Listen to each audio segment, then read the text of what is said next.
देहरादून में हुई भयंकर बारिश के बाद आईटी पार्क में सैकड़ों गाड़ियां पानी में डूब गईं। वहां सुबह के वक्त कुछ ही घंटों में इतनी बारिश हुई कि कई नाले उफान पर आ गए और आईटी पार्क के अलावा भी ज्यादातर सड़कें बारिश की वजह से लबालब हो गईं। और सड़क पर खड़ी लोगों की गाड़ियां पानी के तेज बहाव में बह गईं। देहरादून के आईटी पार्क इलाके में तो पानी की खौफनाक लहरों ने ऐसा कोहराम मचाया कि 2 कारें कुछ दूरी से बहकर आईं और वहां खड़ी एक गाड़ी से टकरा गई। इस दौरान ऐसा लगा मानो सड़क पर खड़ी वो गाड़ियां कुछ ही सेकंड में लहरों के साथ बह जाएंगी। आईटी पार्क के दूसरे छोर पर भी जो सैयदारा रोड से मिलता है, यहाँ पर भयंकर तबाही का एक मंजर है। आप देखिए कि भारी बारिश के चलते जो गाड़ियां यहाँ पर थी या जो गाड़ियों को लेकर जा रहे थे, ये आपस में टकरा गई हैं। वहाँ एक लड़का अपनी गाड़ी में मौजूद था। उसके मुताबिक मूसलाधार बारिश के दौरान अचानक उफनता सैलाब आया और सड़क पर उसकी गाड़ी एक तरफ से दूसरी तरफ चली गई। इसके बाद तो आसपास के कुछ लोग एक मोटी रस्सी लेकर उसकी गाड़ी के पास पहुंचे और उसे किसी तरह ताकतवर लहरों में बहने से बचा लिया। प्रेशर काफी था तो वहाँ पे कंस्ट्रक्शन भी चल रहा था, हम रोप लेकर आए, फिर रोप इधर एक चेन बनाई, ह्यूमन चेन बनाई, फिर इनको बाहर निकाला। देहरादून में भारी बारिश के दौरान लोगों का सड़क से गुजरना मुश्किल हो गया। ऐसा लगा जैसे वहाँ कोई नदी घुस आई हो। देहरादून के अलग अलग इलाके जलमग्न हो गए हैं। आप देखिए कि ये सैयदारा रोड का इलाका है। वहाँ लोग एक दूसरे का हाथ पकड़कर सड़क पार करने के लिए मजबूर हो गए। उत्तराखंड के देहरादून समेत कई दूसरे इलाकों में मौसम विभाग ने भारी बारिश का अलर्ट जारी कर दिया। यानी आने वाले दिनों में वहाँ रहने वाले लोगों की मुश्किलें बढ़ सकती हैं। इस सब के बीच उत्तराखंड के उत्तरकाशी में आई आपदा के बाद वहां धराली और हर्षिल के बीच कृत्रिम झील बन जाने से आसपास के लोग दहशत में आ गए। बताया गया कि वो झील भागीरथी नदी के रास्ता बदलने से बनी। आशंका जताई गई कि वो झील भविष्य में बड़े खतरे की वजह बन सकती है, क्योंकि आपदा के बाद बनी इस कृत्रिम झील में भागीरथी नदी का पानी लगातार बढ़ता जा रहा है। 5 अगस्त को धराली और हर्षिल के बीच भारी बारिश और बादल फटने की 3 घटनाएं हुई थी। इस दौरान पहाड़ों से भारी मात्रा में मलबा और पत्थर बहकर आया, जिससे भागीरथी नदी की धारा मुड़ गई। मलबे ने नदी के बीच एक प्राकृतिक बांध जैसा बना दिया। पानी तेज बहाव के साथ आगे बढ़ने की बजाय एक ही जगह पर जमा होने लगा। नतीजा ये हुआ कि हर्षिल घाटी में करीब 3 किलोमीटर लंबी एक अस्थायी झील बन गई। एक बड़ी कृत्रिम झील बिल्कुल धराली और हर्षिल के ठीक बीच में बनी है। ये वही झील जिसे हम न्यूज़ 18 इंडिया के कैमरे पर दिखा रहे हैं। आप देखेंगे यहाँ पर कि किस तरह से ये झील यहाँ पर नजर आ रही है। इस झील ने गंगोत्री नेशनल हाईवे और हर्षिल के हेलीपैड को भी डुबो दिया। आर्मी का कैंप ठीक इसके आगे है और उसी के बगल में ये झील बन चुकी है। अब ये देख रहे हैं कि क्या ये झील भविष्य में खतरनाक हो सकती है, क्योंकि झील का पानी किसी भी समय टूटकर नीचे की ओर तेजी से बह सकता है और अगर ये पानी अचानक निकला तो नीचे बसे गांव और कस्बे बाढ़ की चपेट में आ सकते हैं। झील के पानी को सुरक्षित तरीके से निकालने की प्लानिंग की गई, साथ ही गांव वालों को अलर्ट कर दिया गया। और ऐसा तब जब कुछ दिन पहले ही धराली गांव में आई आपदा से वहां लोगों को झकझोर कर रख दिया था। हालांकि प्रशासन ने धराली गांव से मलबा हटाने का काम तेज कर दिया। राहत बचाव में जुटी टीमों ने एड़ी चोटी का जोर लगा दिया, क्योंकि वहां सैलाब के साथ आया मलबा लोगों से आबाद रहने वाले धराली बाजार को भी निगल चुका है। दर्जनों दुकान और दुकानें मलबे के नीचे दब चुकी हैं। हालांकि राहत बचाव में जुटे कर्मचारियों ने मलबे के नीचे दबे लोगों की तलाश जारी रखी। धराली में आए सैलाब के बाद वहां मिट्टी और पत्थरों का पहाड़ जमा हो चुका है। धराली का जो बाजार कभी लोगों की चहल पहल से गुलजार हुआ करता था, वहां मातम पसरा दिखाई दिया। 5 अगस्त को दोपहर करीब 1:30 बजे धराली गाँव में चीख पुकार मच गई थी, क्योंकि वहां कुछ ही सेकंड में पानी के साथ पहाड़ी से लाखों टन मलबा नीचे आ गया था। दूर खड़े लोगों ने इस खौफनाक घटना का वीडियो भी बना लिया था। लोगों ने सीटियां बजाई ताकि यहाँ रह रहे लोग बच सकें, लेकिन ये अब मंजर आप देख रहे हैं वो सैलाब जिसने यहाँ पर सब कुछ नामो निशान मिटा दिया है। मलबे की इतनी मोटी परत बिछ गई कि उसके नीचे कई मकान गायब हो चुके हैं। कुछ मकानों की तो सिर्फ छत नजर आई। पूरा ऊपर तक देखा, सब घर या फिर दूसरी चीजें जो यहाँ पर दुकानें थी, होटल से, ये सब उसमें घुस चुका है और इसको हटाना बहुत नामुमकिन है। हालांकि राहत बचाव टीमें पीछे हटने को तैयार नहीं। उन्होंने पूरी ताकत झोंक दी ताकि मलबे के नीचे दबे शव निकाले जा सकें। और इसी कड़ी में सेना ने डॉग स्क्वाड की मदद से लापता लोगों की तलाश का काम तेज कर दिया। धराली में जिस दिन बादल फटने के बाद भयंकर तबाही मची थी, उस दिन सैलाब में सेना का एक कैंप भी उसकी चपेट में आ गया था। ये कैंप धराली में भागीरथी नदी के किनारे मौजूद था, लेकिन सैलाब के साथ ये कैंप भी बह गया था। उस दिन कैंप में मौजूद 9 जवान लापता हो गए थे। उसी दिन से उनकी तलाश शुरू कर दी गई, लेकिन इतने दिन बीत जाने के बाद भी उनका कोई अता पता नहीं चल सका। इस बीच सेना ने उनको ढूंढने के लिए डॉग स्क्वाड की मदद ली। खोजी कुत्तों की मदद से धराली में लापता हुए जवानों की तलाश की गई। लापता 9 जवानों की तलाश यहाँ पर कर रहा है सेना का एक दस्ता, जो यहाँ पर डॉग स्क्वाड को लेकर आप देखेंगे हम वो तस्वीरें दिखा रहे हैं न्यूज़ 18 इंडिया पर। धराली में आई आपदा की वजह से वहां मौजूद सेना का कैंप भी सैलाब की चपेट में आ गया था। कैंप समेत आसपास के इलाकों में कई फीट तक मलबा फैल गया, लेकिन परेशानी ये हुई कि मलबा हटाने के लिए बड़ी बड़ी मशीनों को वहां तक लाना मुमकिन नहीं था। ऐसा इसलिए क्योंकि बीच में कई जगहों पर सड़कें टूट गई तो कहीं सैलाब के साथ बह गई। ऐसे में डॉग स्क्वाड के जरिए लापता हुए लोगों को ढूंढने का काम शुरू कर दिया गया। हालांकि आपदा के बाद भी भागीरथी नदी का बहाव कम नहीं हुआ। उस दिन के बाद से ही नदी में पानी का तेज बहाव नजर आया। धराली में सेना के जवानों के अलावा एसडीआरएफ की टीमें लापता हुए दूसरे लोगों को ढूंढने में भी जुटी रही। माना जा रहा है कि मलबे के नीचे कई लोग दबे हो सकते हैं, क्योंकि 5 अगस्त को जो सैलाब आया था उसने धराली गांव के बड़े हिस्से में तबाही मचा दी थी। इस बीच ये दावा किया गया कि उत्तराखंड के धराली में आई आपदा के वक्त सीटी बजाने से कई लोगों की जान बच गई थी। पहाड़ी राज्यों में ये सीटियां खतरे को भांपते हुए बजाई जाती हैं। इसीलिए धराली में जैसे ही पहाड़ों से मलबा आना शुरू हुआ था, आसपास के लोगों ने तेज आवाज में सीटियां बजानी शुरू कर दी थी। और वो इसलिए ताकि धराली में मौजूद लोगों को खतरे से आगाह कराया जा सके। धराली के पास ही मुखबा गांव के लोगों के मुताबिक जैसे ही वहां मलबे का पहला रेला दिखा था, पूरे के पूरे गांव ने सीटियां बजानी शुरू कर दी थी। हमने बहुत हल्ला किया, सारे गांव ने सीटियां मारी। इससे नहीं तो उनको पता ही नहीं चलता, वो इतना तेजी से फ्लड आया कि उसका कोई पता ही नहीं चल रहा था। पहाड़ी राज्यों में खतरे का इशारा करने के लिए सीटियां बजाई जाती हैं। वहां के लोगों के मुताबिक जब जब पहाड़ों पर खतरे का अंदेशा होता है तब लोग सीटियां बजाकर ही एक दूसरे को आगाह करते हैं। ऐसा ही धराली में आई आपदा के वक्त भी किया गया था। मुखबा गांव के लोगों ने दावा किया कि सही वक्त पर सीटियां बजाने की वजह से कई लोग धराली से निकल पाए, वरना पहाड़ों से मलबा इतनी तेजी से नीचे आया था कि उन लोगों की जान भी जा सकती थी। दावा किया गया कि धराली में उस दिन करीब 5 बार मलबे की बाढ़ जैसी आई थी, जिससे पूरा का पूरा गांव मलबे में ढक गया था। और उसी मलबे को हटाने के लिए राहत बचाव में जुटी टीमों ने अपनी पूरी ताकत लगा दी।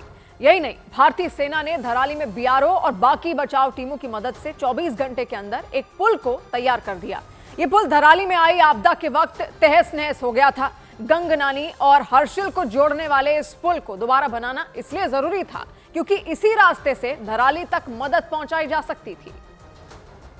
और इसी वजह से सेना के जवानों ने बीआरओ और बाकी बचाव दलों के साथ मिलकर 24 घंटे के अंदर वो पुल दोबारा बना दिया। बताया गया कि लोहे के उस पुल को बनाने के लिए जवानों ने दिन रात काम किया। इस दौरान उन्हें कई मुसीबतों का सामना भी करना पड़ा। मौसम खराब था, बरसात हो रही थी, भीग के काम किया। जानकारी के मुताबिक धराली में आई आपदा के वक्त वहां मौजूद पुल बह गया था। ये पुल गंगनानी और हर्षिल को जोड़ने का काम करता था। धराली तक मदद पहुंचाने के लिए इस पुल की बेहद जरूरत थी। इसी वजह से राहत और बचाव के काम में लगे जवानों ने इसे 24 घंटे के अंदर नई तरह से बना दिया।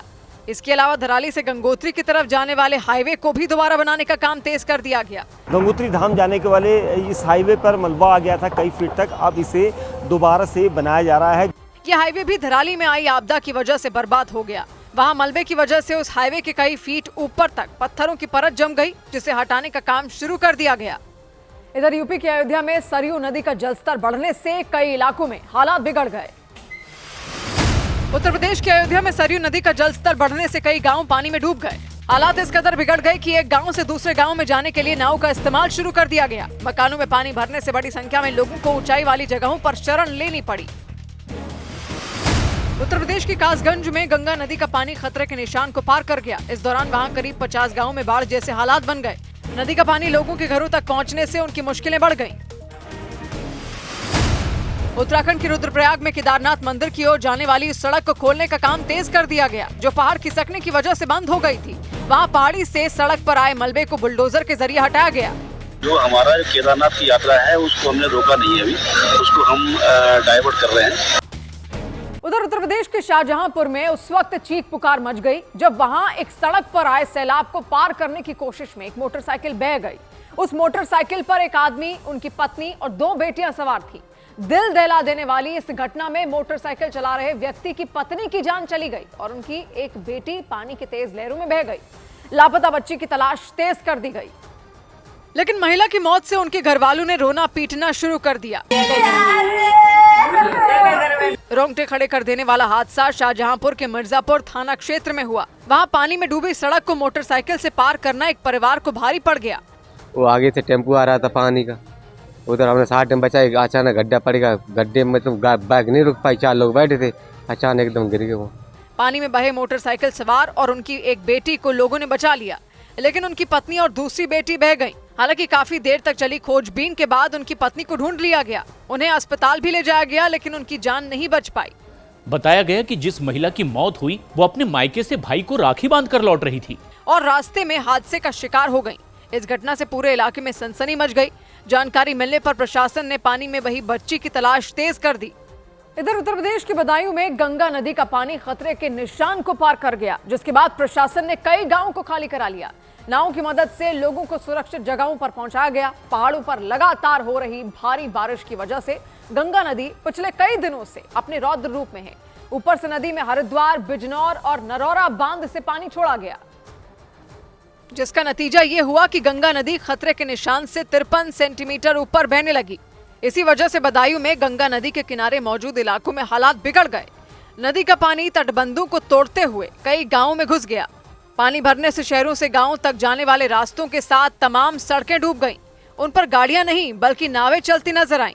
लोग जान जोखिम में डालकर कमर तक पानी में डूबी सड़कों और रास्तों से गुजरने पर मजबूर हो गए। एक आदमी बाढ़ के पानी में मोटरसाइकिल लेकर जाता नजर आया। उसकी मोटरसाइकिल पर एक छोटा बच्चा भी बैठा दिखाई दिया। वो धीरे धीरे और बड़ी सावधानी से बाढ़ के पानी में बढ़ता रहा। इसी तरह पानी में डूबे रास्तों पर ट्रैक्टर चलते दिखे, लेकिन ट्रैक्टर के पहिए आधे से ज्यादा डूबे रहे। एक दो गांव नहीं बल्कि बदायूं जिले में मौजूद करीब 40 गांव बाढ़ के पानी से घिर गए। गंगा नदी का पानी आने से कई गांव टापू में तब्दील हो गए। लोगों के मकानों में बाढ़ का पानी घुस गया। हालांकि हालात को देखते हुए प्रशासन ने नावों की मदद से गाँव में मौजूद लोगों को निकालने का काम शुरू कर दिया। लेकिन गंगा नदी का कहर बदायूं ही नहीं बल्कि उत्तर प्रदेश के बलिया जिले में भी बरपा। वहां गंगा नदी की वजह से हो रहे कटान से कई इलाकों में दहशत मच गई। कुछ इलाके तो बाढ़ की चपेट में आने से तबाह हो गए, जबकि नदी के किनारे की जमीन धंसने से उस पर बने कई मकान खतरे में आ गए, क्योंकि देखते ही देखते नदी किनारे बने मकान का हिस्सा भरभरा कर गिर गया।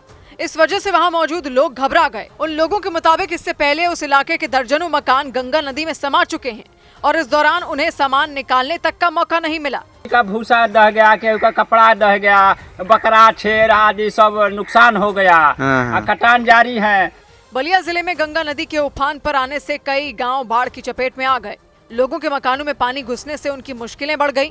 इस बीच जिले के चक्की नौरंगा नाम के गांव में बाढ़ ने भीषण तबाही मचा दी। वहां रहने वाले लोगों के मुताबिक लगातार हो रहे कटान की वजह से कई मकानों पर खतरा मंडराना शुरू हो गया।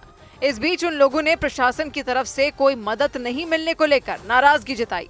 लेकिन इस बीच प्रशासन ने अलग अलग इलाकों में लोगों की लगातार मदद करने की बात कही। 1 लाख से अधिक हम लोग खाने के पैकेट्स भी लोगों में वितरित करा चुके हैं। हमारी चिकित्सीय टीम लगातार गाँव में कैंप की हुई है, लोगों को मेडिकल किट बांट रही है। जानकारी के मुताबिक गंगा नदी का जलस्तर अब घटना शुरू हो गया है, लेकिन उसके बावजूद कई इलाकों में कटान जैसी कई समस्याओं ने लोगों की मुसीबत बढ़ा दी। और उत्तर प्रदेश के बुलंदशहर में भी लोगों के सामने इसी तरह की मुसीबतें खड़ी हो गईं। वहां गंगा नदी में आए उफान की वजह से कई घाट पानी में डूब गए। वहां गंगा नदी खतरे के निशान को पार कर गई और इसी वजह से नदी किनारे पर बने कई इलाके पूरी तरह बाढ़ में डूब गए, जबकि कई जगहों पर मिट्टी कटने की वजह से कई मंदिरों को भी नुकसान पहुंचा। बाढ़ की तेज लहरें जमीन का एक बड़ा हिस्सा अपने साथ बहा ले गई, जबकि वहां मौजूद गुरु गोरखनाथ मंदिर के कई हिस्से टूटकर पानी में बह गए। जय हो, देखो अंतिम बार घंटी बज रही है मंदिर की। जय हो जय हो जय हो जय हो जय हो गंगे मैया की जय हो। जिन घाटों पर गंगा आरती होती थी वो भी पूरी तरह पानी में समाये हुए दिखे, जबकि घाटों के पास लगने वाला बाजार भी पानी में डूब गया। हालांकि बाढ़ के बावजूद गंगा आरती पहले की तरह ही चलती रही।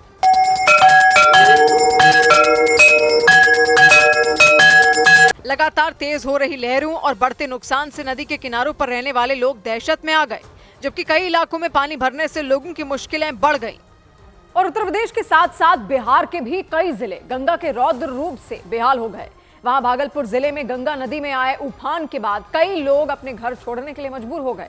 गंगा नदी में जलस्तर बढ़ने के बाद लहरों ने ऐसा कोहराम मचाया कि निचले इलाकों में बने कई मकान बह गए। ऐसे में कुछ लोग इस कदर डर गए कि उन्होंने अपने पक्के मकानों को तोड़ना शुरू कर दिया। और लोग हथौड़े लेकर अपने मकानों की दीवारों को तोड़ते नजर आए। इतना ही नहीं, वो छतों पर लगे सरिये को भी निकालते दिखे। भागलपुर जिले के नवगछिया में निचले इलाकों में बने कई मकान गंगा नदी की लहरों में समा गए। इसके बाद वहां रहने वाले बाकी लोगों के मकानों पर भी खतरा मंडराने लग गया। आप देख सकते हैं कि लगातार यहाँ के लोग जो है अपने हाथों से अपना आशियाना तोड़ने को मजबूर हैं, क्योंकि कल से जो है गंगा अपने विकराल रूप धारण पर आ गई है। वहाँ कई लोगों ने अपने मकानों की दीवारों को तोड़कर ईंटें इकट्ठा कर ली। उनके मुताबिक कड़ी मेहनत के बाद उन्होंने अपने लिए पक्के मकान तैयार किए थे, लेकिन गंगा नदी में आए उफान ने उनसे सब कुछ छीन लिया। इसलिए अपने मकानों से उन्होंने ईंटों को निकाल लिया ताकि किसी और जगह पर अपने लिए दोबारा मकान बना सके। बनाएंगे किधर बसेंगे, झोपड़ी झापड़ी बनाकर कमा कमा कर धीरे धीरे बनाएंगे। गंगा नदी की उफनती लहरों से घबराए लोगों ने पक्के मकानों के अलावा कच्चे मकानों से भी अपना सामान बाहर निकाल लिया। इधर बिहार की पूर्णिया में बाढ़ वाले इलाकों का दौरा करने पहुंचे सांसद पप्पू यादव ने लोगों को खाने पीने की चीजें और रुपए बांटे। लगातार हुई भारी बारिश और कोसी नदी में आई बाढ़ की वजह से पूर्णिया के ज्यादातर इलाके डूब गए। ऐसे में 20,000 से ज्यादा लोग इसकी चपेट में आ गए। और इस बीच सांसद पप्पू यादव बाढ़ प्रभावित इलाकों में लोगों की मदद के लिए पहुंच गए। पूर्णिया के रुपौली इलाके में पहुंचकर उन्होंने लोगों को रुपए बांटे। नहीं सामान दिलिए, सब जगह सामान वो पार दिलिए, 5-5 किलो आटा जे घर प्रभावित है सब। जहां उन्हें रुपए बांटते देख उनकी गाड़ी के पास भीड़ उमड़ पड़ी। लोगों ने उनकी गाड़ी को दोनों तरफ से घेर लिया। इस दौरान वो अपनी गाड़ी की खिड़की से महिलाओं और बुजुर्गों समेत लोगों को नोट बांटते दिखाई दिए। उन्होंने नोट बांटने के अलावा बाढ़ की मार झेल रहे लोगों तक एक नाव के जरिए खाने पीने का सामान भी पहुंचाया। वो खुद उस नाव पर खड़े हो गए और उनकी मौजूदगी में एक एक कर राशन से भरी बोरियों को नाव से उतारा गया। राशन और रुपए बांटने के बाद वो एक मोटरसाइकिल पर सवार हुए और कई गाँव में पहुंचकर हालात का जायजा लिया। इसके साथ ही उन्होंने वहां के लोगों से भी मुलाकात की। इस दौरान उन्होंने खाना भी खाया। सांसद पप्पू यादव ने बाढ़ में डूबे इलाकों में रहने वाले लोगों की मदद के लिए अधिकारियों को भी निर्देश दिए। उधर बिहार के खगड़िया में गंगा समेत कई नदियां खतरे के निशान को पार कर गईं। बिहार के खगड़िया में गंगा और बूढ़ी गंडक नदी खतरे के निशान को पार कर गई, जिसकी वजह से कई इलाकों में बाढ़ जैसे हालात बन गए। बाढ़ की वजह से कई गांवों का संपर्क शहरों से टूट गया। गांवों में नदी का पानी घुसने से कई मकानों का निचला हिस्सा पानी में समा गया। बिहार के सीतामढ़ी में नदियों का जलस्तर बढ़ने की वजह से बाढ़ जैसे हालात बन गए। सुरसंड इलाके में सबसे ज्यादा तबाही दिखी। वहां सड़कें पानी में डूब गईं। सैकड़ों बीघा फसल बर्बाद हो गई। गांव वालों को एक जगह से दूसरी जगह जाने के लिए नाव का सहारा लेना पड़ा। मध्य प्रदेश के सिवनी में भारी बारिश के बीच एक नदी का पानी उस पर बने पुल को पार कर गया। वहां छपारा इलाके में पुल के पानी में डूबने से दोनों तरफ से आने जाने वाले लोगों की मुश्किलें बढ़ गई। वो लोग किनारे पर खड़े होकर जलस्तर कम होने का इंतजार करते दिखे। इधर दिल्ली के नजदीक उत्तर प्रदेश के गाजियाबाद में उस वक्त कोहराम मच गया जब साहिबाबाद सब्जी मंडी में अचानक गोलियां चलनी शुरू हो गई। गोली चलने की वजह से वहां अफरा तफरी मच गई। जान बचाने के लिए लोग वहां से भाग खड़े हुए, जिससे वहां भगदड़ जैसे हालात बन गए। फायरिंग की इस घटना में एक आदमी घायल हो गया। मंडी में गोली चलने की घटना की जानकारी मिलने के बाद तुरंत पुलिस की एक टीम वहां पहुंच गई। साहिबाबाद मंडी में मौजूद कारोबारियों के मुताबिक घटना तब हुई जब सब्जी मंडी में मंडी समिति की एक बैठक चल रही थी। दावा किया गया कि उसी दौरान बाहर से आए 20 से 25 लोगों ने वहां हंगामा शुरू कर दिया। लेकिन वहां बवाल तब शुरू हुआ जब उन लोगों ने मंडी समिति की बैठक में तोड़फोड़ शुरू कर दी। वो लोग कुर्सियां उठाकर बैठक में आए लोगों पर फेंकने में जुट गए। तभी सफेद रंग के कपड़े पहने एक व्यक्ति ने पिस्तौल निकाली और उन्होंने वहां गोलियां चलानी शुरू कर दी। हाथों में पिस्तौल लहराते हुए उस व्यक्ति ने एक दो नहीं कई गोलियां चलाई। देखकर ऐसा लगा जैसे वो पूरी तैयारी के साथ वहां पहुंचे थे। मंडी में अचानक गोलियां चलने की वजह से वहां अफरा तफरी मच गई। कई लोग जान बचाने के लिए वहां से भाग खड़े हुए।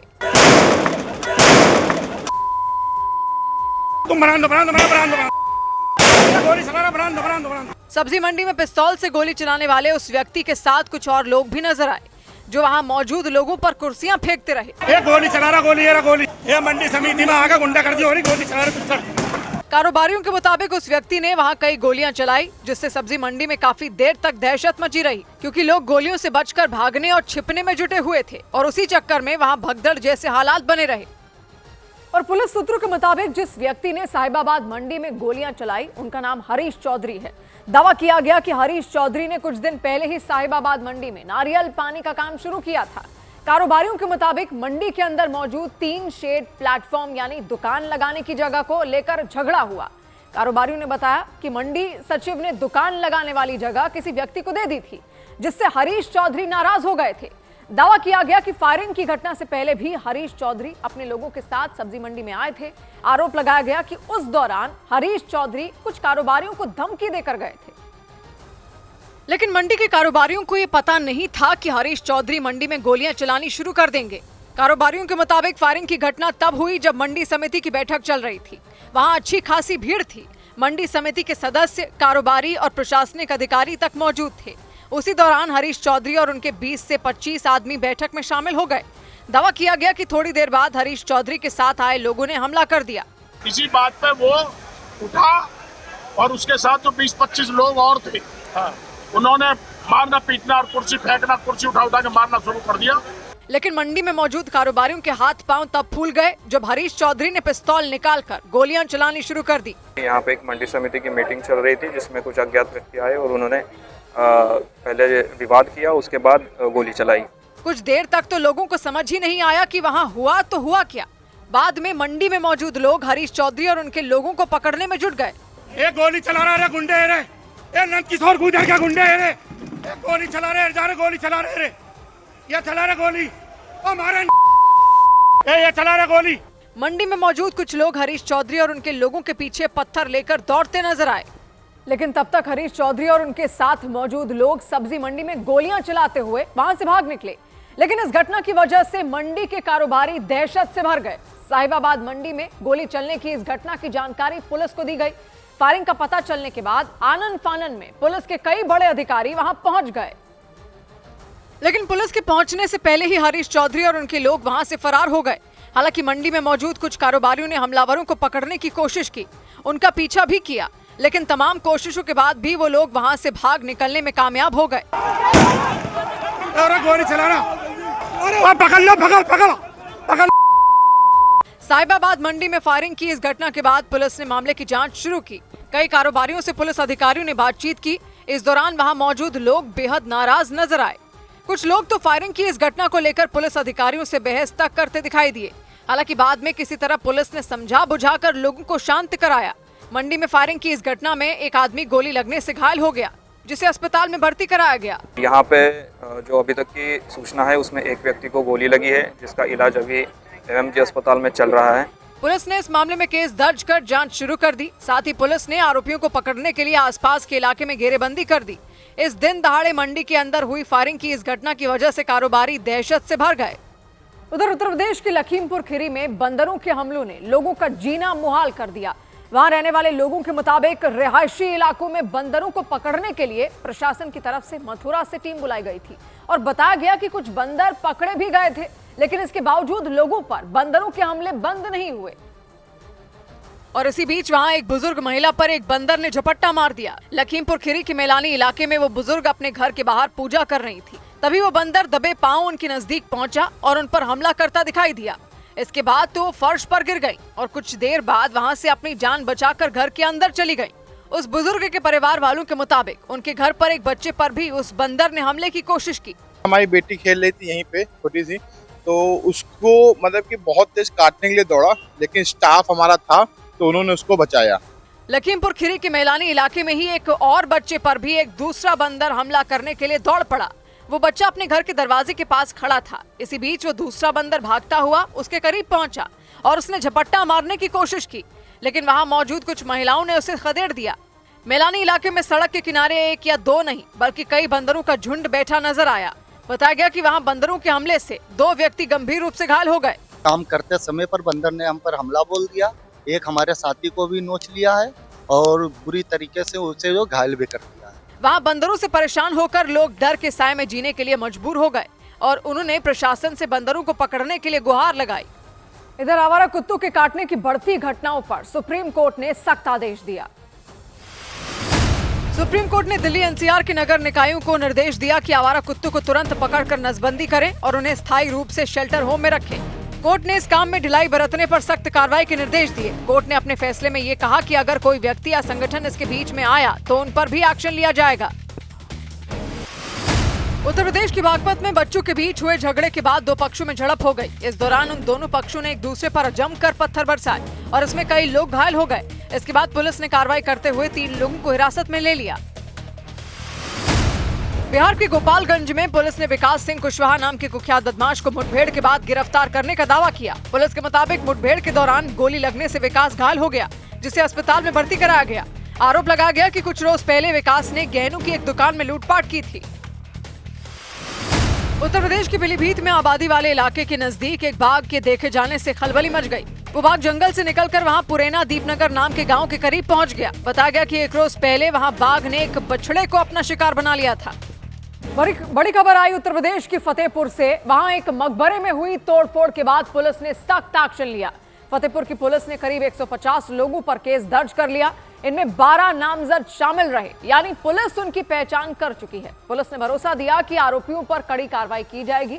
जिस मकबरे में तोड़फोड़ और हंगामा किया गया, उसके मंदिर होने का दावा किया गया था।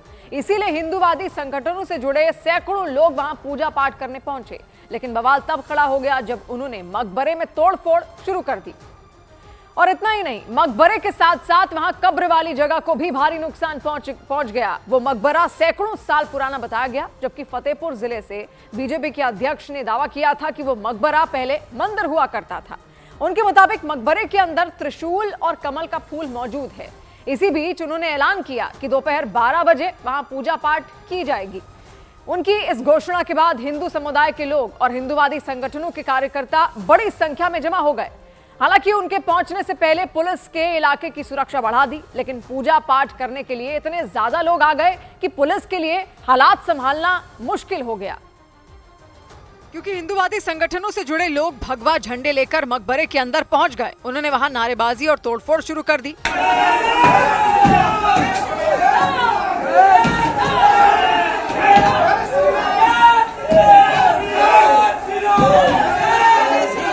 एक लड़का मकबरे के अंदर मौजूद कब्र पर चढ़ गया। वो भगवा झंडा फहराता दिखा, जबकि इस दौरान बाकी लोग कब्र को तोड़ने में जुटे रहे। आसपास कुछ पुलिसकर्मी भी नजर आए। उन्होंने भड़के हुए लोगों को रोकने की कोशिश की, लेकिन वो नहीं माने। इस तोड़फोड़ के बीच एक व्यक्ति शंख बजाते हुए मकबरे में दाखिल हुए।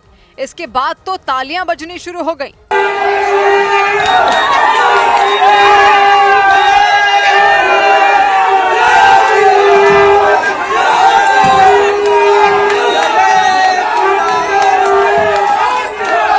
हिंदूवादी संगठनों के लोगों ने मकबरे की कब्र के अलावा उसकी खिड़कियों और दरवाजों को नुकसान पहुंचाया। पूरी ध्वस्तीकरण कर दिया गया है, पूरा ध्वस्त कर दिया गया है। जिस मकबरे में बवाल हुआ वो फतेहपुर के अबू नगर रडैया नाम के गांव में मौजूद है।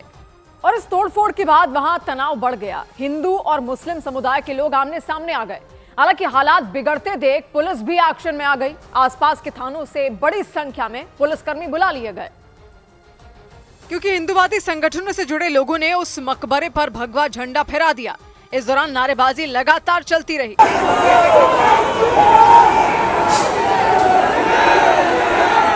मकबरे पर जब झंडा लगाया गया तो उसका विरोध करने वाले लोग भी बाहर जमा हो गए। कुछ लोगों ने पत्थरों से हमला शुरू कर दिया। इसके बाद हिंदूवादी संगठनों के कार्यकर्ताओं ने उन्हें दौड़ा लिया।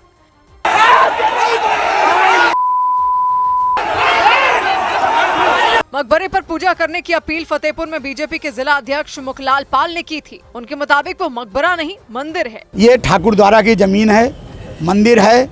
इसको कुछ तथ्यों को गलत जो सरकारें थी उन्होंने गलत आधार पर खतौनी में नाम चढ़वा लिया, एक पक्ष फैसला करा लिया है। मकबरे की देखरेख करने वाले व्यक्ति ने बताया कि वो करीब 500 साल पुराना है और उससे कोई छेड़छाड़ नहीं की गई। हिंदू पक्ष कह रहा है कि ठाकुर जी की मंदिर इससे छेड़छाड़ किया गया है। कोई छेड़छाड़ नहीं हुई, एक चावल बराबर नहीं छेड़छाड़ हुई। मकबरे और मंदिर के विवाद में हिंदू और मुस्लिम समुदाय के आमने सामने आने पर पुलिस ने सख्ती दिखाई। उसने मकबरे को खाली करवा दिया और इलाके की सुरक्षा बढ़ा दी। इधर दिल्ली के नजदीक उत्तर प्रदेश के नोएडा में एक डे केयर में 15 महीने की बच्ची के साथ मारपीट करने का दिल दहला देने वाला एक मामला सामने आया। मारपीट का आरोप जिस पर लगा वो नाबालिग है और पुलिस ने उसे हिरासत में लेने के बाद बाल सुधार गृह में भेज दिया। पुलिस ने डे केयर के मालिक के खिलाफ भी केस दर्ज कर लिया। लेकिन इस घटना के बारे में जिसने भी सुना उसके रोंगटे खड़े हो गए। नोएडा के सेक्टर 142 में मौजूद उस डे केयर में 15 महीने की बच्ची के साथ खूब मारपीट की गई। उस बच्ची की देखभाल करने वाली मेड पर आरोप लगाया कि उसने न सिर्फ बच्ची को थप्पड़ मारे बल्कि उसे जमीन पर पटक दिया और उसके शरीर के कई हिस्सों को अपने दांतों से काटा। झकझोर देने वाली इस घटना में बच्ची के शरीर पर कई जगह दांत से काटे जाने के निशान दिखाई दिए। हालांकि बच्ची की देखभाल करने के दौरान शुरू में वो मेड उसके साथ खेलती नजर आई, लेकिन कुछ देर बाद अचानक उसने वो करतूत की जिसे देखकर लोगों का खून खौल उठा। उसने बच्ची को जमीन पर पटक दिया। इसके बाद वो थप्पड़ मारती और दांत काटती नजर आई। जैसे ही इसकी जानकारी बच्ची के परिवार वालों को मिली, वो पुलिस के पास पहुंच गए। जो मेड थी जिसके द्वारा इस घटना को अंजाम दिया गया था, उसने वह डे केयर स्कूल कुछ ही दिन पहले ज्वाइन किया था। उसको पुलिस अभिरक्षा में लिया गया है। पुलिस ने भरोसा दिया कि जिस डे केयर में बच्ची की बेरहमी से पिटाई की गई, उसके खिलाफ सख्त कार्रवाई की जाएगी। उधर दिल्ली के नजदीक उत्तर प्रदेश के गाजियाबाद में पानी की किल्लत की शिकायत करने पर एक हाउसिंग सोसाइटी में एक व्यक्ति से मारपीट की गई। मारपीट का आरोप उस हाउसिंग सोसाइटी के मेंटेनेंस ऑफिस के कर्मचारियों पर लगा। मामला इंदिरापुरम इलाके की साया गोल्ड एवेन्यू नाम की सोसाइटी का रहा। पीड़ित व्यक्ति की शिकायत पर मारपीट करने वाले सभी लोगों के खिलाफ मामला दर्ज कर लिया गया और उनमें एक आरोपी को पुलिस ने हिरासत में भी ले लिया। पुलिस के मुताबिक साया गोल्ड एवेन्यू सोसाइटी में पानी की सप्लाई ठप हो गई थी। उसी की शिकायत लेकर पीड़ित व्यक्ति हाउसिंग सोसाइटी के मेंटेनेंस ऑफिस में पहुंचा था। वहां पर उन्होंने अपनी शिकायत दर्ज कराने की कोशिश की। वो कुर्सी पर बैठकर मेंटेनेंस ऑफिस के कर्मचारी से बातचीत करते दिखे, लेकिन थोड़ी देर बहस के बाद वो गुस्से में तमतमाते हुए खड़े हो गए। इस दौरान मेंटेनेंस ऑफिस का वो कर्मचारी भी अपनी कुर्सी छोड़कर खड़ा हो गया। मामला इतना बढ़ गया कि पानी की किल्लत की शिकायत लेकर पहुंचे व्यक्ति ने मेंटेनेंस ऑफिस के कर्मचारी को धक्का दे दिया। इसके बाद तो दोनों में थप्पड़ और घूंसे चलने लगे। आसपास मौजूद मेंटेनेंस ऑफिस के कर्मचारियों ने बीच बचाव की कोशिश की। हालांकि इस दौरान वो अपने साथी कर्मचारी को पकड़ने की बजाय शिकायतकर्ता को ही दबोचते दिखे। मारपीट और हंगामे के बाद पीड़ित व्यक्ति ने थाने में मारपीट की शिकायत दर्ज करा दी। इधर पंजाब के तरनतारन में भारी मात्रा में ड्रग्स बरामद किए गए। पंजाब के तरनतारन में ड्रग्स की एक बड़ी खेप बरामद करने का दावा किया गया। बताया गया कि बीएसएफ और पंजाब पुलिस ने भारत और पाकिस्तान की सीमा के नजदीक मेहंदीपुर गांव में ज्वाइंट ऑपरेशन चलाकर 3 किलो से ज्यादा ड्रग्स बरामद किए। स्वतंत्रता दिवस से पहले राजस्थान में पाकिस्तान से लगने वाली सीमा पर सुरक्षा बढ़ा दी गई। सीमा की सुरक्षा में तैनात बीएसएफ ने 17 अगस्त तक के लिए अलर्ट जारी कर दिया। बीएसएफ के जवान सीमा पर पूरी मुस्तैदी के साथ गश्त करते नजर आए। उत्तराखंड के हरिद्वार में पुलिस ने नाबालिग लड़की के साथ गैंगरेप करने के आरोप में अरविंद नाम के लड़के को गिरफ्तार कर लिया। इसके अलावा पुलिस गैंगरेप में शामिल 2 और आरोपियों की तलाश में जुट गई। 2 दिन पहले 3 लोगों पर नाबालिग का गैंगरेप करने का आरोप लगा था, जिसके बाद लोगों ने आरोपियों पर एक्शन लेने की मांग करते हुए हंगामा कर दिया था। उत्तर प्रदेश में हाथरस के सदर कोतवाली इलाके में कुछ लोगों ने दिन दहाड़े गोलियां चलाई, जिससे पूरे इलाके में सनसनी मच गई।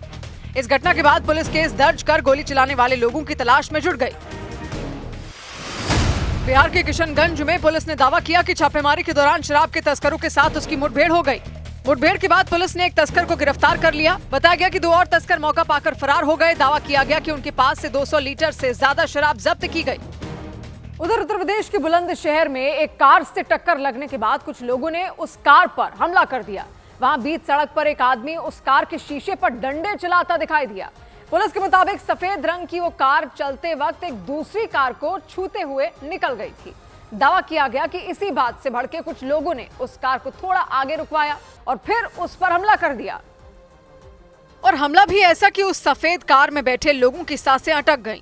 उस कार में 2 लोग बैठे नजर आए। उनकी तरफ एक आदमी बड़ा सा डंडा लेकर दौड़ा। इससे पहले कि वो कुछ समझ पाते, उसने कार के सामने वाले शीशे पर एक के बाद एक कई वार किए। लगातार बरसते डंडों से वो कांच चकनाचूर हो गया। इस दौरान ड्राइविंग सीट पर बैठे आदमी ने उतरने की कोशिश की, लेकिन उसके साथी ने उसे उतरने के बजाय गाड़ी दौड़ाने की सलाह दी। भागो, गेट मत खोलो, मार चढ़ाओ,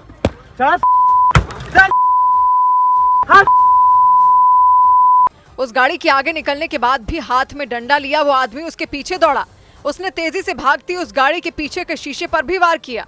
इस घटना के बाद बुलंदशहर के तोलिया घाट इलाके में दहशत मच गई। हालांकि पुलिस ने इस घटना के बाद मामला दर्ज कर लिया और भरोसा दिया कि वो जल्द ही आरोपियों को पकड़ लेगी। इधर उत्तर प्रदेश के उन्नाव में एक व्यक्ति ने एक रेस्टोरेंट पर आरोप लगाया कि वेज खाना ऑर्डर किए जाने के बावजूद उन्हें नॉन वेज खाना भेजा गया। चौंकाने वाला ये मामला उन्नाव के सदर कोतवाली इलाके से सामने आया। बाद में सोशल मीडिया के जरिए इसकी शिकायत न सिर्फ मुख्यमंत्री बल्कि खाद्य विभाग से भी की गई। जानकारी के मुताबिक उस व्यक्ति ने ऑनलाइन खाने की डिलीवरी करने वाली एक कंपनी के जरिए खाना मंगवाया था। लेकिन आरोप लगा कि ऑनलाइन फूड कंपनी के जरिए ऑर्डर मिलने के बाद जिस अल हबीब नाम के रेस्टोरेंट से उन्हें खाना मंगवा कर पहुंचाया गया, उसने जानबूझकर ऐसा किया।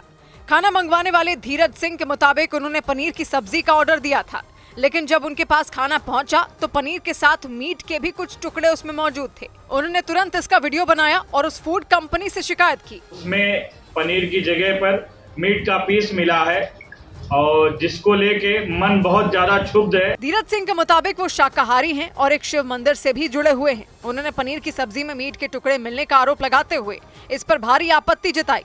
उन्होंने दावा किया कि उनकी शिकायत पर रेस्टोरेंट वालों ने अपनी गलती मानने से भी इनकार कर दिया। इसके बाद धीरज सिंह ने ऑनलाइन शिकायत किए जाने के बाद इलाके के थाने में जाकर लिखित में शिकायत दी। इससे उनकी धार्मिक भावना आहत हुई। उधर महाराष्ट्र के नागपुर में सड़क हादसे में एक महिला की मौत के बाद उनके शव को मोटरसाइकिल पर ले जाने का झकझोर देने वाला एक मामला सामने आया। वहां एक ट्रक की चपेट में आने से महिला की मौत हो गई। जानकारी के मुताबिक नागपुर जबलपुर नेशनल हाईवे पर हुए इस हादसे के बाद उनके पति ने वहां से गुजर रहे कई लोगों से मदद मांगी, लेकिन हाईवे पर कोई भी रुकने के लिए तैयार नहीं हुआ। और जब किसी से भी मदद नहीं मिली तो महिला के पति ने अकेले ही शव को ले जाने का फैसला किया। पत्नी की मौत के बाद एक तरफ जहां उन पर दुख का पहाड़ टूट गया था, तो दूसरी तरफ शव को घर तक ले जाने की बड़ी चुनौती भी थी। इस स्थिति में उन्होंने अपनी पत्नी के शव को किसी तरह मोटरसाइकिल पर रखकर उसे बांधा और खुद ही बाइक चलाते हुए अपने घर की तरफ निकल पड़े। इस दौरान रास्ते में पुलिस की एक गाड़ी मिली। पुलिस वालों ने उन्हें रुकने के लिए आवाज लगाई। गाड़ी को रोक साइड में। लेकिन अपनी पत्नी के शव को मोटरसाइकिल पर ले जा रहे व्यक्ति नहीं रुके। उनके मुताबिक सड़क हादसे के बाद किसी ने भी उनकी मदद नहीं की और जब वो शव को मोटरसाइकिल पर ले जा रहे थे तब कई लोगों ने उन्हें रोकने की कोशिश की। हालांकि वो डर के मारे कहीं नहीं रुके। था कोई रुक नहीं रहे थे सर वहाँ, बस मैं उठाया ना सीधा लेके आ गया रॉन्ग साइड से। वो अपनी पत्नी के शव को लेकर किसी तरह अपने घर पहुंचे। बाद में पुलिस भी वहां पहुंची और उसने शव को पोस्टमार्टम के लिए भेज दिया। इधर चेन्नई में एयर इंडिया का एक विमान हादसे का शिकार होने से बाल बाल बच गया।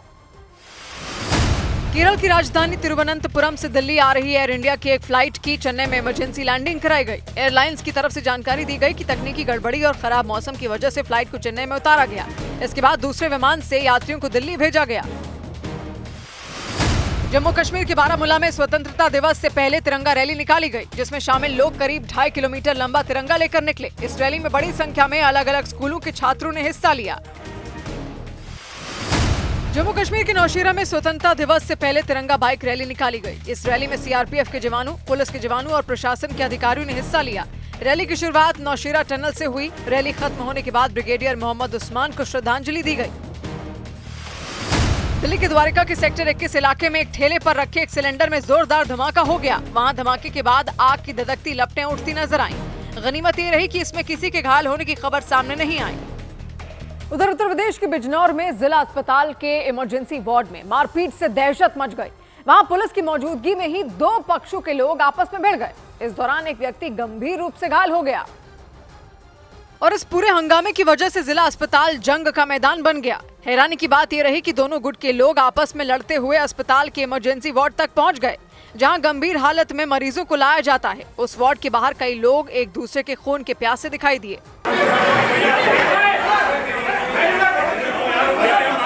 कुछ महिलाएं भी वहां नजर आईं, जो इस झगड़े को शांत कराने में जुटी रहीं। उन्होंने कई बार उन्हें एक दूसरे से अलग करने की कोशिश की, लेकिन दोनों पक्षों में कोई भी हार मानने के लिए तैयार नहीं हुआ। वो लड़ते लड़ते अस्पताल के सामने और फिर बाहर तक पहुंच गए। इस बीच एक पुलिस वाले ने दोनों पक्षों को अलग कराया।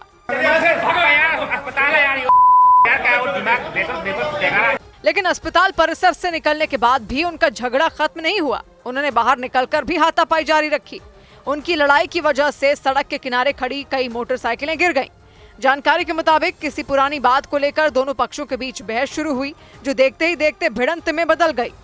इधर उत्तर प्रदेश के बुलंदशहर में पुलिस ने एक धर्मांतरण गिरोह का पर्दाफाश करते हुए उसके 9 सदस्यों को पकड़ने का दावा किया। पुलिस के मुताबिक वहां धर्म बदलवाने के लिए लोगों को पैसों का लालच दिया जा रहा था, लेकिन इसकी भनक लगते ही उन्हें हिरासत में ले लिया गया। पुलिस के मुताबिक उसे जानकारी मिली थी कि कुछ लोग धर्म परिवर्तन करवाने के लिए लोगों को पैसे दे रहे थे। पुलिस ने जब उन लोगों को पकड़कर पूछताछ शुरू की तो उन्होंने धर्मांतरण करवाने की बात कबूली। आसपास के जनपदों में घूम फिरकर ईसाई धर्म का प्रचार प्रसार करते हैं और स्थानीय लोगों को जो है रुपए का प्रलोभन देकर ईसाई धर्म में परिवर्तन कराते हैं। पुलिस के मुताबिक ये गिरोह वीरखेड़ा नाम के गांव में गरीब और दलित परिवारों को पैसों और अन्य चीजों का लालच देकर धर्मांतरण करवाने की कोशिश में जुटा था। इस गिरोह में एक महिला भी शामिल रही। उन लोगों के पास से बाइबल, कैश, धर्म परिवर्तन के प्रमाण पत्र और कई मोबाइल फोन बरामद किए गए। इसके अलावा ईसाई धर्म से जुड़ी कुछ किताबें, आधार कार्ड और कैश बुक भी बरामद की गई। उसके बाद पुलिस इस पूरे मामले की जांच में जुट गई। उधर उत्तर प्रदेश के मुरादाबाद में एक तेज रफ्तार स्कूल बस ने एक महिला को ऐसी टक्कर मारी कि उसे देखने वालों की जान हलक में आ गई। उस स्कूल बस ने पहले एक कार को जोरदार टक्कर मारी और इसी बीच सड़क के किनारे खड़ी वो महिला भी उसकी चपेट में आ गई। उन्हें उस बस ने इतनी तेज टक्कर मारी कि वो घसीटती चली गई और सड़क पर वो महिला उस स्कूल बस के साथ काफी दूर तक घिसटती नजर आई। सड़क पर आगे आगे वो बस चलती रही और वो उसके पहिए के साथ घिसटती रही। वहां थोड़ी दूरी के बाद वो उस बस के पहिए से दूर हटने में कामयाब हो पाई, लेकिन इस भीषण टक्कर में वो गंभीर रूप से घायल हो गई और घायल हालत में किसी तरह सड़क पर बैठ गई। इस दौरान सड़क के किनारे बड़ी संख्या में लोग मौजूद थे और ये टक्कर देखकर वो लोग बुरी तरह घबरा गए। हालांकि इस हादसे के बाद उनमें कुछ लोग उस महिला की मदद के लिए भागकर उनके पास पहुंचे और उन्होंने उन्हें अस्पताल पहुंचाया। ये भीषण हादसा मुरादाबाद के गल शहीद इलाके में हुआ। बताया गया कि टक्कर मारने के बाद उस स्कूल बस के ड्राइवर को लोगों ने पकड़ लिया और बाद में पुलिस ने उसे गिरफ्तार कर लिया। उत्तर प्रदेश के बुलंदशहर में एक सड़क के किनारे तेंदुआ देखे जाने से दहशत मच गई। वहां रहने वाले लोगों के मुताबिक उस तेंदुए को खेतों से लेकर कई रिहायशी इलाकों में देखा गया और इसकी जानकारी मिलने पर वन विभाग ने उसकी तलाशी शुरू कर दी। इसके साथ वन विभाग की टीम ने लोगों को सावधान रहने की सलाह भी दी, क्योंकि सड़क के किनारे बैठकर वो तेंदुआ आराम फरमाता नजर आया। खेत में ये तेंदुआ भी बहुत बड़ा तेंदुआ, ये देखिएगा, ये गया धान के खेत में नीचे। बुलंदशहर के औरंगाबाद इलाके से रात में सड़क से कई गाड़ियां गुजर रही थी। इसी बीच उनमें एक गाड़ी में सवार कुछ लोगों की नजर उस तेंदुए पर पड़ी तो वो चौंक गए। हालांकि उस गाड़ी के वहां रुकने पर वो सड़क के किनारे से उठकर खेत की तरफ जाता दिखाई दिया।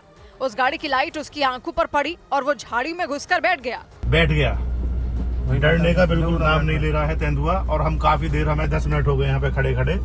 बताया गया कि बुलंदशहर के औरंगाबाद इलाके में पिछले कुछ दिनों पहले वो तेंदुआ दाखिल हुआ था और इसकी वजह से लोगों का अपने घरों से निकलना मुश्किल हो गया।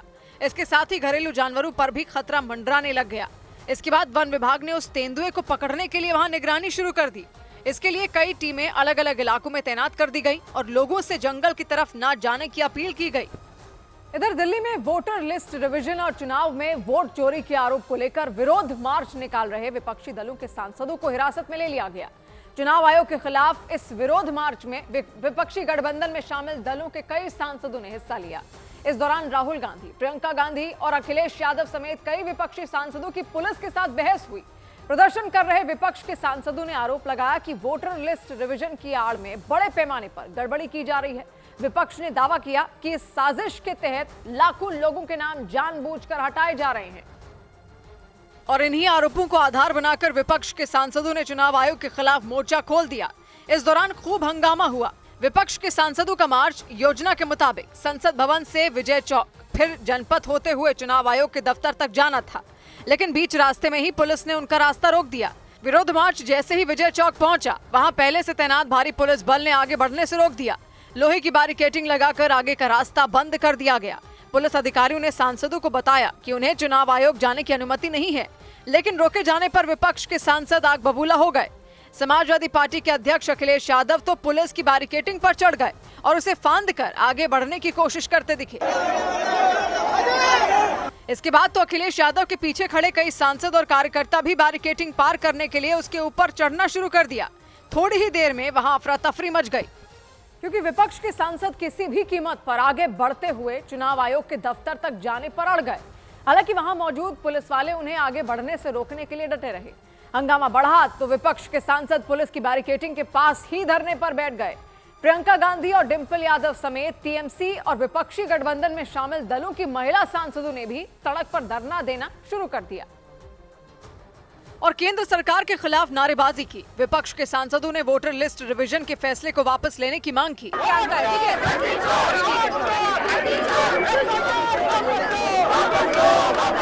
धरने से पहले राहुल गांधी और कांग्रेस नेता केसी वेणुगोपाल विरोध मार्च को रोक रहे पुलिस अधिकारियों के साथ बहस करते दिखे। धक्का मुक्की के बीच लोकतंत्र बचाओ और वोटर लिस्ट से नाम काटना बंद करो जैसे नारे गूंजने लगे। भीड़, गर्मी और धक्का मुक्की के दौरान टीएमसी की सांसद मिताली बाग की तबीयत बिगड़ गई। वो बेहोश होकर गिर पड़ी। उनके आसपास मौजूद सांसदों ने उन्हें संभालने की कोशिश की। समाजवादी पार्टी की सांसद प्रिया सरोज ने उनके चेहरे पर पानी का छिड़काव किया। थोड़ी देर में राहुल गांधी भी वहां पहुंच गए। उन्होंने उस महिला सांसद को दूसरे सांसदों की मदद से उठाया और गाड़ी तक पहुंचाया, जबकि चुनाव आयोग के खिलाफ प्रदर्शन कर रहे विपक्ष के दूसरे सांसद सड़क पर डटे रहे। हालांकि थोड़ी देर बाद पुलिस ने विरोध मार्च में शामिल सांसदों को हिरासत में लेना शुरू कर दिया। पुलिस ने धरने वाली जगह पर बसें बुला ली और विपक्ष के सांसदों को उन बसों में बिठा दिया। हालांकि करीब 2 घंटे बाद सभी को छोड़ दिया गया। प्रदर्शन के दौरान चुनाव आयोग पर वोट चोरी का आरोप लगा रहे राहुल गांधी ने हलफनामा देने से इनकार कर दिया। उन्होंने आरोप लगाया कि चुनाव आयोग देश को गुमराह करने की कोशिश कर रहा है। हालांकि विपक्ष के विरोध मार्च को बीजेपी ने अराजकता पैदा करने की सोची समझी रणनीति बता दिया। चुनाव आयोग की तरफ से बयान जारी कर बताया गया कि विपक्ष के 30 सांसदों को अपनी बात रखने के लिए बुलाया गया था, लेकिन अपनी बात रखने की बजाय विपक्ष शक्ति प्रदर्शन करने में जुट गया और संसद से विरोध मार्च निकाल दिया। प्रदर्शन के दौरान राहुल गांधी ने चुनाव आयोग को हलफनामा देने से साफ इनकार कर दिया। मेरा डेटा थोड़ी है कि मैं साइन करूं, उनका डेटा है। आप उठाइए अपना डेटा, हमने आपको ही दिया है, आप उसको अपने वेबसाइट में लगा दीजिए, पता लग जाएगा आपको। मतलब डिस्ट्रैक्ट करने का काम है। विपक्ष के प्रदर्शन के बीच चुनाव आयोग ने बयान जारी कर सफाई दी कि वोट चोरी के आरोप और वोटर लिस्ट रिवीजन के मुद्दे पर बातचीत के लिए विपक्ष के 30 सांसदों के प्रतिनिधिमंडल को बुलाया गया था, लेकिन अपनी बात रखने के बजाय विपक्ष के सांसदों ने एकजुट होकर मार्च निकाला और शक्ति प्रदर्शन करने की कोशिश की, जबकि कांग्रेस नेता जयराम रमेश ने चुनाव आयोग के दावे को गलत बताया। सारे सांसद इलेक्शन कमीशन को एक दस्तावेज पेश करना चाहते हैं SIR को लेकर, यही हमारी मांग थी। विपक्ष के प्रदर्शन पर बीजेपी ने भी जोरदार हमला बोला। देश में एक अस्थिरता पैदा करने की एक सोची समझी रणनीति ये है। बीजेपी ने विपक्ष पर देश की जनता को गुमराह करने का आरोप लगाया। बीजेपी ने चुनाव आयोग पर लगाए जा रहे सभी आरोपों को सरासर गलत बताया। उधर बिहार में निवास प्रमाण पत्र के लिए फर्जी और अजीबोगरीब नामों से आवेदन करने का सिलसिला नहीं थम रहा। डोनाल्ड ट्रंप, सोनालिका ट्रैक्टर और डॉग बाबू के बाद अब रोहतास जिले में बिल्ली की तस्वीर और कैट कुमार नाम से आवासीय प्रमाण पत्र का आवेदन दिया गया। नासरीगंज प्रखंड में ऑनलाइन आवेदन किया गया था। इस मामले का पता चलने के बाद प्रशासन ने जांच शुरू कर दी ताकि पता लगाया जा सके कि कैट कुमार के नाम से किसने निवास प्रमाण पत्र के लिए ऑनलाइन आवेदन भरा था। ये घटना रोहतास जिले के नासरीगंज प्रखंड की है। जानकारी के मुताबिक आवासीय प्रमाण पत्र के लिए जो आवेदन दिया गया उसमें बिल्ली की तस्वीर लगी दिखाई दी और आवेदन के नाम के आगे कैट कुमार लिखा गया। पिता का नाम कैटी बॉस और माता का नाम कैटिया देवी दर्ज किया गया था। आवेदन में मोबाइल नंबर और ईमेल भी दर्ज है। आवेदन में निवास प्रमाण पत्र की जरूरत पढ़ाई के लिए बताई गई थी। इस ऑनलाइन आवेदन को देखकर एक बार के लिए आवेदन की जांच करने वाले कर्मचारियों की हंसी छूट गई। हालांकि इस आवेदन को निरस्त कर पुलिस में शिकायत दर्ज कराई गई। मामला सामने आने के बाद रोहतास की डीएम ने जांच के आदेश जारी कर दिए। बिहार में पहले भी ऐसे कई मामले सामने आ चुके हैं। कुछ दिन पहले मुख्यमंत्री नीतीश कुमार की तस्वीर लगाकर आवासीय प्रमाण पत्र बनाने की कोशिश की गई थी। इसके अलावा डोनाल्ड ट्रंप, सोनालिका ट्रैक्टर और डॉग बाबू के नाम से निवास प्रमाण पत्र के लिए आवेदन सामने आए थे। मेरठ में दिन दहाड़े असलम नाम के व्यक्ति की हत्या के 2 आरोपियों को पुलिस ने मुठभेड़ के बाद गिरफ्तार करने का दावा किया। मुठभेड़ के दौरान पैर में गोली लगने से एक आरोपी घायल हो गया। बाद में उसे अस्पताल में भर्ती कराया गया। गिरफ्तार किए गए आरोपियों के नाम सुबहान और शादान हैं और दोनों सगे भाई हैं। पुलिस के मुताबिक असलम आरोपी सुबहान के चाचा थे। आरोप लगाया गया कि मकान के झगड़े की वजह से सुबहान ने बीच सड़क पर चाचा असलम की सिर में गोली मारकर हत्या कर दी थी और दिन दहाड़े हुई उस हत्या की वजह से पूरे शहर में सनसनी मच गई थी, क्योंकि जिस वक्त असलम के सिर में पीछे से गोली मारी गई थी उस वक्त वहां कई लोग मौजूद थे। उसी दौरान असलम वहां से गुजरते नजर आए। तभी सुबहान तेजी से चलते हुए उनके पीछे पहुंचा और फिर उनके सिर में गोली मार दी। गोली लगते ही असलम सड़क पर गिर गए।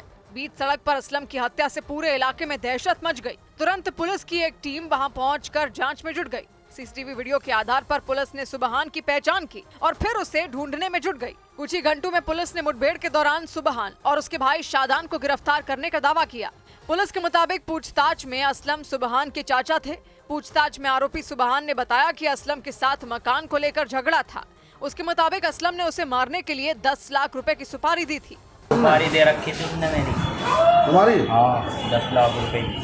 अच्छा, सगे भतीजा तुम उनके? सुबहान के मुताबिक कई बार उसके चाचा असलम ने उसे लड़कों से पिटवाया भी था, इसलिए उसने अपने भाई शादान के साथ मिलकर उनकी हत्या कर दी थी। उधर जम्मू कश्मीर के किश्तवाड़ में आतंकी संगठन हिजबुल मुजाहिदीन के आतंकियों के हाइड आउट यानी खुफिया ठिकाने तबाह कर दिए गए। सुरक्षा बल के जवानों को खबर मिली थी कि किश्तवाड़ के एक इलाके में हिजबुल मुजाहिदीन के 2 बड़े कमांडर छिपे हुए हैं। इसी के बाद एक रोज पहले वहां मुठभेड़ शुरू हो गई थी। इसी कड़ी में सुरक्षा बल के जवानों ने सर्च ऑपरेशन चलाते हुए पहाड़ पर मौजूद आतंकियों के ठिकाने ढूंढ निकाले और दावा किया गया कि हिजबुल मुजाहिदीन के वो दोनों कमांडर उन्हीं हाइड आउट में छिपे हुए थे। हाइड आउट जमीन में किए एक गड्ढे जैसा होता है जो इतना गहरा होता है कि आसानी से उसमें छिपा जा सके।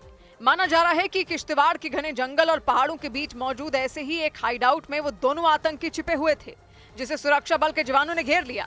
इससे पहले कि कोई कुछ समझ पाता, वहां एक जोरदार धमाका हुआ। आशंका जताई गई कि हिजबुल मुजाहिदीन के वो दोनों कमांडर किश्तवाड़ के उसी इलाके में छिपे हो सकते हैं। इसी वजह से वहां सुरक्षा बल ने ऑपरेशन तेज कर दिया। वहां चप्पे चप्पे पर जवान तैनात कर दिए गए। इसके अलावा ड्रोन से भी निगरानी शुरू कर दी गई ताकि घने जंगल का फायदा उठाकर आतंकी कहीं भाग ना पाएं। इधर उत्तर प्रदेश की झांसी में एक लड़की और एक लड़के की हत्या से सनसनी मच गई। हत्या का आरोप लड़की के भाई पर लगाया गया। मामला गरौठा इलाके के चंदपुरा गांव का रहा। 8 अगस्त को लड़के का शव उसके गांव से 40 किलोमीटर दूर एक नदी के किनारे पर मिला। उसके अगले दिन लड़की का शव भी गांव के पास मिला। दोनों का शव मिलने के बाद पूरे इलाके में हड़कंप मच गया। पुलिस ने दोनों हत्याकांड की कड़ियां जोड़नी शुरू कर दी। पुलिस के मुताबिक जांच में पता चला कि लड़की का उस लड़के के साथ प्रेम प्रसंग चल रहा था। दोनों एक दूसरे से शादी करना चाहते थे। जनवरी में मामला थाने तक भी पहुंच गया था। हालांकि उस वक्त पुलिस ने दोनों परिवारों में समझौता करवा दिया था। पुलिस के मुताबिक लड़की के भाई को विशाल नाम का वो लड़का बिल्कुल पसंद नहीं था। पुलिस ने बताया कि 7 अगस्त को एक साजिश के तहत लड़की के भाई ने दिल्ली में नौकरी दिलवाने के बहाने लड़के को बुलवाया और हत्या करके शव को 40 किलोमीटर दूर धसान नदी के किनारे फेंक दिया। बच्चे की मौत तब उसको मारा गया, शायद काटा है उसको। पुलिस के मुताबिक आरोपी ने विशाल की हत्या करने और शव को ठिकाना लगाने के बाद अपनी बहन की भी हत्या कर दी थी। पुलिस ने बताया कि हत्या से पहले आरोपी ने अपनी बहन के सिर के बाल भी काट दिए थे। गला दबाकर हत्या के बाद शव को पहाड़ी के बीच फेंककर फरार हो गया। सभी बिंदुओं को समेकित करते हुए इसमें विधिक कार्रवाई थाना गौरव द्वारा संपादित की जाएगी। दोनों हत्याकांड के बाद पूरे इलाके में सनसनी मच गई। पुलिस ने आरोपी की तलाश के लिए टीम बना दी। 2 लोगों को हिरासत में भी ले लिया गया। उधर थाईलैंड में चल रही अंडर 19 बॉक्सिंग चैंपियनशिप में भारतीय मुक्केबाजों ने कई मेडल अपने नाम किए। थाईलैंड के बैंकॉक में चल रही अंडर 19 बॉक्सिंग चैंपियनशिप में भारतीय मुक्केबाजों ने 2 गोल्ड मेडल और 5 सिल्वर मेडल जीत लिए। गोल्ड मेडल मुकाबलों में निशा ने 54 किलोग्राम भार वर्ग के मुकाबले में चीन की मुक्केबाज पर 4-1 से जीत दर्ज की। वहीं मुस्कान ने भी 75 किलोग्राम भार वर्ग के मुकाबले में काजाकिस्तान की मुक्केबाज को 3-2 से हरा दिया। बिहार के राजगीर में भारत की महिलाओं की अंडर 20 रग्बी टीम ने ब्रॉन्ज मेडल जीत लिया। भारतीय महिला रग्बी टीम ने उज्बेकिस्तान को 12-5 से मात दी। इसी चैंपियनशिप का गोल्ड मेडल चीन की महिला टीम को मिला। चीन ने फाइनल मुकाबले में हांगकांग की टीम को 29-21 से हराया। दक्षिण अफ्रीका के तेज गेंदबाज क्विना मफाका ने ऑस्ट्रेलिया के खिलाफ हुए T20 मुकाबले में एक नया वर्ल्ड रिकॉर्ड अपने नाम कर लिया। वो T20 अंतर्राष्ट्रीय मुकाबलों में एक ही मैच में 4 विकेट लेने वाले सबसे कम उम्र के गेंदबाज बन गए। क्विना मफाका सिर्फ 19 साल के हैं। भारतीय क्रिकेट टीम के ऑलराउंडर हार्दिक पांड्या बेंगलुरु में नेशनल क्रिकेट एकेडमी में रूटीन टेस्ट के लिए पहुंचे। माना जा रहा है कि उनके इस फिटनेस टेस्ट के बाद पता चल पाएगा कि वो सितंबर में होने वाले एशिया कप में भारतीय टीम का हिस्सा होंगे या नहीं। इधर उत्तर प्रदेश के इटावा में एक महिला का अपनी सास को बुरी तरह पीटने का डरा देने वाला एक मामला सामने आया। इस घटना के सामने आने के बाद पुलिस ने आरोपी बहू पर कई धाराओं में केस दर्ज कर लिया। हालांकि इससे पहले बहू ने ही अपनी सास समेत ससुराल के कई लोगों के खिलाफ दहेज उत्पीड़न का मामला दर्ज कराया था। लेकिन इस बीच वो अपनी सास की जमकर पिटाई करती नजर आई। घर के दरवाजे पर वो अपनी सास पर ताबड़तोड़ थप्पड़ बरसाती दिखाई दी। उस वक्त थप्पड़ मार रही महिला का बेटा भी वहां नजर आया। वो अपनी दादी की पिटाई देखकर बुरी तरह रोने लग गया। लेकिन उस महिला के हाथ नहीं रुके। उन्होंने अपनी बुजुर्ग सास को खूब पीटा। आसपास के कुछ लोगों ने बीच बचाव की कोशिश भी की, लेकिन उनका गुस्सा शांत नहीं हुआ। पुलिस के मुताबिक अपनी सास को पीटने वाली महिला ने ही पहले दहेज उत्पीड़न का केस दर्ज करवाया था। लेकिन बाद में उसके खिलाफ अपनी सास को पीटने की शिकायत की गई। इस संदर्भ में सुसंगत धाराओं में थाने पर अभियोग पंजीकृत कर लिया गया है। साथ ही पूर्व में जो अभियोग पंजीकृत हुआ था उसमें तथ्यों की जांच की जा रही है। मारपीट की डरा देने वाली घटना इटावा के भरतना थाने के मोतीगंज इलाके से सामने आई। इससे पहले घर के बाहर भी वो महिला अपनी सास के साथ भिड़ती नजर आई, बाद में लड़ते हुए घर के अंदर चली गई। उधर बिहार की कैमूर में दिन दहाड़े एक होटल मालिक के घर के बाहर गोलीबारी से दहशत मच गई। आरोप लगा कि फायरिंग करने आए लोगों ने होटल मालिक के भाई पर भी गोली चलाने की कोशिश की और इस दौरान उन लोगों ने उन पर भी हमला कर दिया और फायरिंग करने के बाद वो लोग वहां से भागते नजर आए। इस दौरान उस होटल मालिक ने पिस्तौल लिए आदमी को पकड़ने की कोशिश की, लेकिन वो भाग निकला। देखते ही देखते दूसरे व्यक्ति ने पीछे से आकर एक डंडे से उन पर हमला कर दिया। गनीमत रही कि इस हमले में वो बाल बाल बच गए। इस बीच उन लोगों ने वहां मौजूद एक गाड़ी के शीशे भी तोड़ दिए और फरार हो गए। इस हमले की जानकारी मिलते ही भारी संख्या में पुलिस वहां पहुंच गई। एक विनय कुमार है इसी मोहल्ले का और 3-4 अज्ञातों के द्वारा उनके भाई पर फायरिंग किया गया है। हैरान करने वाला ये मामला कैमूर जिले के मोहनिया नाम के गांव का रहा। पुलिस के मुताबिक पुरानी रंजिश की वजह से फायरिंग की गई। भले ही इस हमले के बाद सारे अपराधी वहां से भाग निकले, लेकिन एक अपराधी की पहचान कर ली गई और पुलिस ने उसकी मदद से आरोपियों को पकड़ने की कोशिश तेज कर दी। इधर महाराष्ट्र के पुणे में भीषण सड़क हादसा हो गया। महाराष्ट्र के पुणे जिले में मौजूद खेड़ तालुका में सड़क हादसे में 6 महिलाओं की मौत हो गई, जबकि 25 से ज्यादा महिलाएं घायल हो गईं। जानकारी के मुताबिक सभी महिलाएं कुंडेश्वर दर्शन के लिए जा रही थी और उसी दौरान रास्ते में उनकी गाड़ी हादसे का शिकार हो गई। बिहार के समस्तीपुर में कोचिंग सेंटर जा रही एक छात्रा की गोली मारकर हत्या करने से सनसनी मच गई। इस घटना के बाद उसके परिवार वालों का रो रो कर बुरा हाल हो गया और वहां मौजूद सैकड़ों लोग आक्रोश में आ गए। इसकी जानकारी मिलते ही पुलिस ने शव को पोस्टमार्टम के लिए भेज दिया और मामले की जांच में जुट गई। बिहार के मुंगेर में एक भारी भरकम ट्रक का संतुलन बिगड़ा और वो एक पुल से लटक गया। उस ट्रक के पिछले पहिए नीचे लटकते हुए नजर आए। इसके बाद वहां से गुजरने वाली गाड़ियों की लंबी कतार लग गई। ऑस्ट्रेलिया ने फिलिस्तीन को एक अलग देश के तौर पर मान्यता देने का ऐलान कर दिया। ऑस्ट्रेलिया के प्रधानमंत्री एंटनी एल्बनीज ने इसकी घोषणा की। इससे पहले ब्रिटेन, फ्रांस और कनाडा भी फिलिस्तीन को मान्यता देने का ऐलान कर चुके हैं। सितंबर में होने वाली संयुक्त राष्ट्र महासभा के दौरान ऑस्ट्रेलिया भी इस फैसले का औपचारिक ऐलान कर देगा। उधर अमेरिका के दौरे पर पहुंचे पाकिस्तान के आर्मी चीफ आसिम मुनीर ने भारत को परमाणु हमले की गीदड़ भभकी दे दी। बीते 2 महीने में ये दूसरी बार है जब आसिम मुनीर ने अमेरिका की यात्रा की। वो अमेरिका के फ्लोरिडा में हुए एक कार्यक्रम में शामिल हुए। वहां उन्होंने भारत के खिलाफ जहर उगलने का काम किया। पाकिस्तान के सेना प्रमुख सिंधु जल समझौते पर भारत के सख्त रुख से भी बौखलाए नजर आए, क्योंकि पहलगाम आतंकी हमले के बाद भारत ने सिंधु जल समझौते को मानने से इनकार कर दिया था। इसका नतीजा ये हुआ कि जम्मू कश्मीर से पाकिस्तान जाने वाली सिंधु समेत 3 नदियों पर लगाम कस दी गई। भारत ने उन नदियों के पानी को अपनी मर्जी से छोड़ना और बंद करना शुरू कर दिया। इसकी वजह से पाकिस्तान के कई इलाकों में पानी का संकट खड़ा हो चुका है और इसीलिए पाकिस्तान दुनिया के लगभग हर मंच पर सिंधु जल समझौते का रोना रोने में जुट गया। इसी कड़ी में पाकिस्तान के आर्मी चीफ आसिम मुनीर ने भारत पर न्यूक्लियर बम से हमले की खोखली धमकी दे डाली। अमेरिका के फ्लोरिडा में हुए एक कार्यक्रम के दौरान उन्होंने जमकर डींगे हाँकी। हालांकि आसिम मुनीर ने कबूल किया कि अगर भारत ने सिंधु जल समझौता रद्द कर दिया तो पाकिस्तान की 25 करोड़ आबादी पानी की बूंद बूंद के लिए तरस जाएगी। इसीलिए पाकिस्तानी सेना के मुखिया बुरी तरह झुंझला उठे। इसी झुंझलाहट में उन्होंने भारत की नहीं बल्कि पूरी दुनिया को परमाणु बम से डराने की कोशिश की। उन्होंने दावा किया कि अगर पाकिस्तान के अस्तित्व को खतरा हुआ तो वो आधी दुनिया को ले डूबेगा। यही नहीं, आसिम मुनीर ने धमकी दी कि सिंधु नदी पर बांध बनाकर उसका पानी रोका गया तो उस बांध को मिसाइल से बर्बाद कर दिया जाएगा। पाकिस्तानी आर्मी चीफ की इस टिप्पणी को भारत ने गैर जिम्मेदाराना बताया और तगड़ा पलटवार किया। विदेश मंत्रालय ने अमेरिकी धरती से दिए गए इस बयान को लेकर अमेरिका के खिलाफ भी नाराजगी जताई। इस बीच तुर्की का पश्चिमी हिस्सा जबरदस्त भूकंप से दहल उठा। वहां 6.1 तीव्रता का भूकंप आया। इस दौरान धरती इतनी बुरी तरह हिली कि लोगों की सांसें अटक गई।